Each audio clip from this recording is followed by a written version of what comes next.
Buyer activity on the Eastern Shore rated a 71 on the Home Demand Index, which is slow.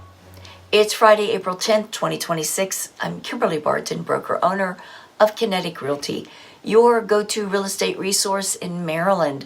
This is the weekly Maryland Eastern Shore Report. While buyer activity is slow, inventory of homes for sale is up again this week by 3.7% to 2,135 units and at a 2.4% higher median list price of $414,900.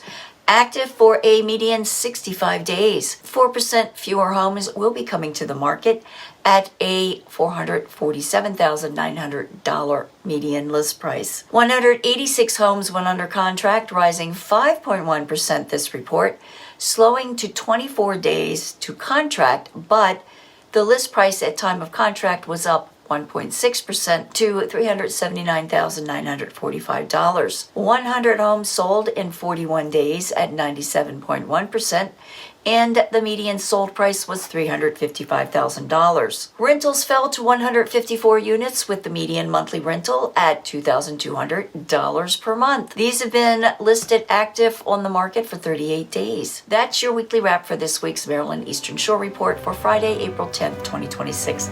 Thanks so much for tuning in. Enjoy your weekend. I'll see you next week. Take care.